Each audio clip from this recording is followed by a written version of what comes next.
Hello everybody, this is Toys R Us, and for this special figure showcase and review we're going to be looking at the 1985 Decepticon Constructicon Scavenger. So what we're going to do in this video, we're going to have a detailed look at him in all of his modes to help you decide how you want to display him. I'm going to show you the accessories that come with him to help you know if yours is complete. I'm going to point out some things that you need to be aware of if you have to purchase one for yourself. And as I'm lucky enough to have a couple of different types of variants inside and out of the packaging, we can have a look at the differences between them as well. Before we get started, I'd like to remind anybody who's not a subscriber to this channel, if they'd like to hit that subscribe button for me now, please. And especially if you do like videos like this, of course, it really will help this channel out. We're going to start off by looking at him in robot mode, and you'll be forgiven for thinking that yes, he is a very basic robot.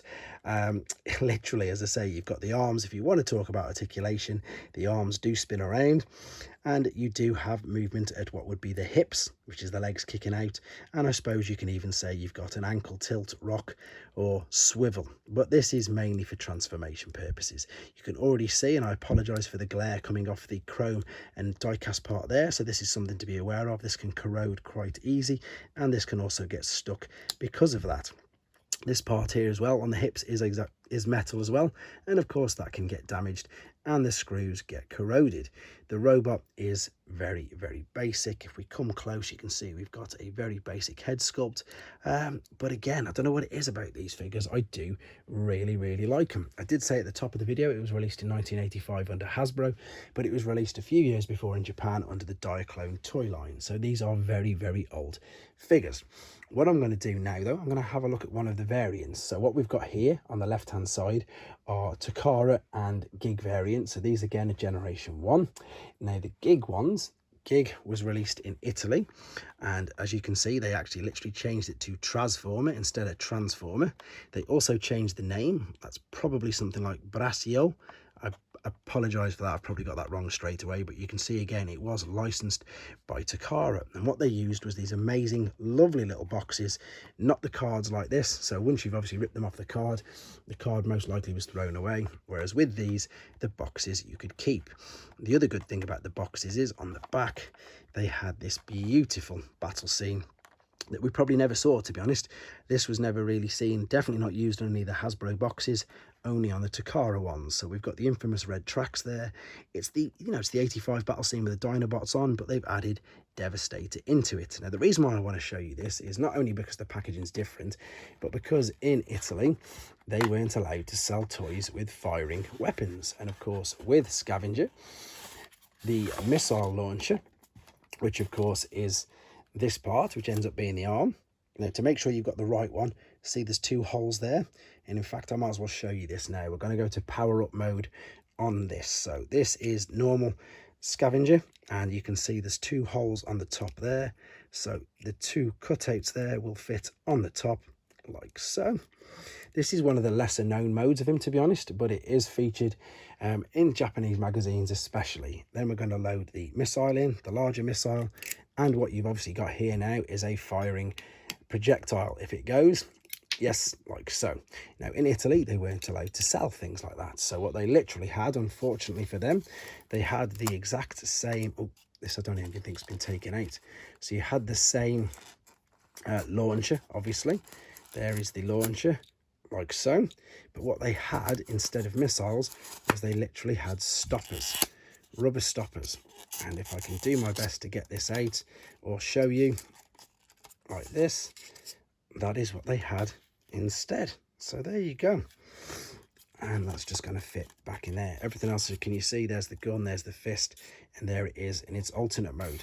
The instructions as well in Italy were all fold out, so they were universal, so we had all 6 constructicons and it just all folded out like so.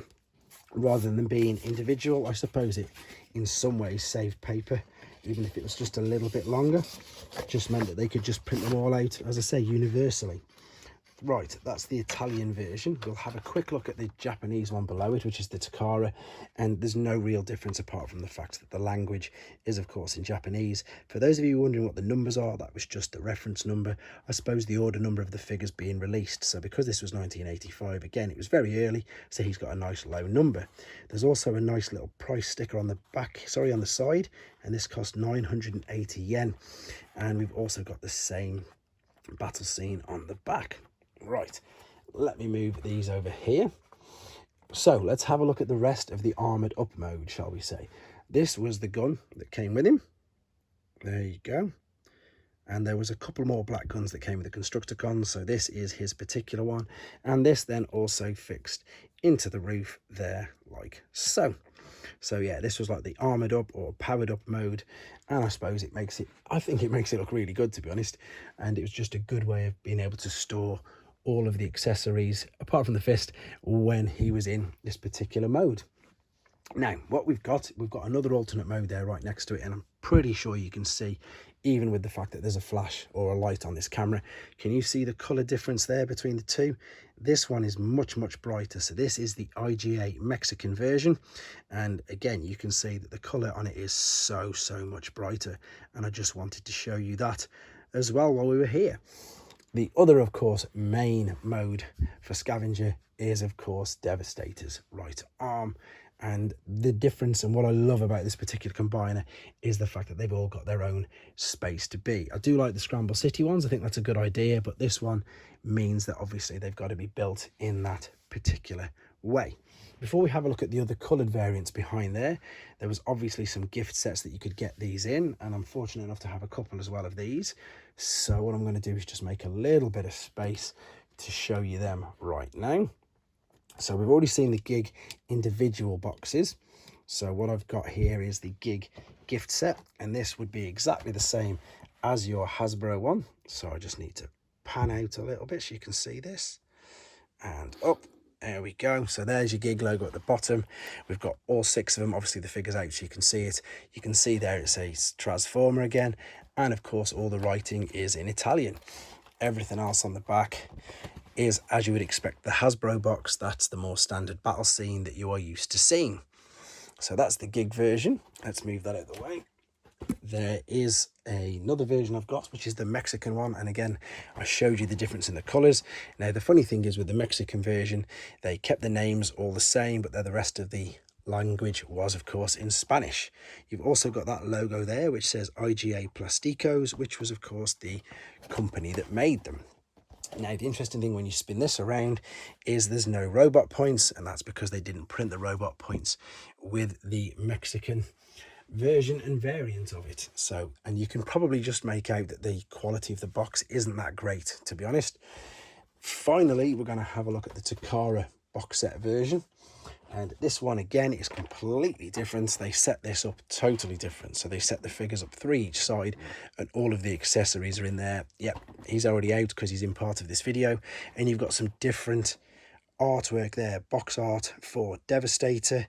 And then again, if I spin it around at the back, you've got this simply stunning but much bigger battle scene. And as you can see, if I put the two next to each other now, you'll see that it's quite similar, but there's just not very much going on in that one compared to the Takara one. Brilliant, love that. Right then, so very quickly before we sign off, what we've got here is, now the yellow one is actually, it's not the Generation 2 version, not just yet. This is a European exclusive, and I believe in the States they sometimes refer to these as G1.5.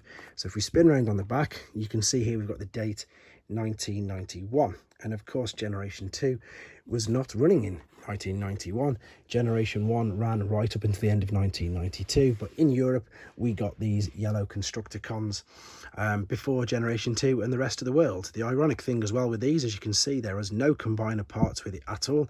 They also haven't even put the name on the card. We just know it's Scavenger because we've obviously got the original versions, and yeah, so there's no combining parts at all, and there's no instructions to combine them either. Moving on to the final variant that I've got, this is of course a Generation 2 one. I believe it's a KB Toys exclusive, so some toy shop in America, and this one is bright orange like so. This, however, does come with, of course, the combining parts. You can get a combining yellow one as well, as I say, in the proper Generation 2 packaging. I'm sure you can, but with that particular European variant, you couldn't. You must be able to, because there is a picture of him on the back, but at least we can identify that it is Scavenger, and all of the other details it's got there as well. Funny enough, the armoured up mode. And that, as I say, I don't, ironically enough, have any of the normal Hasbro versions. So I don't have the Hasbro gift set, or of course any sealed Hasbro individual ones. But still, I hope you enjoyed looking at these. I hope it brought back nice memories for you if you were lucky enough to have one of these as a child. And of course, I also hope it helped you with your decision if you intended to get one for yourselves. I've got many other figures that I like to show lots of different variants on, so hopefully I can answer your questions as to which variant that you might have had if you had a slightly different one when you were a child as well. So keep your ideas, suggestions, and anything else you want to see coming forward, let me know them in the comments. And of course, guys, please take care. Thanks for watching. Like and comment, and don't forget to subscribe.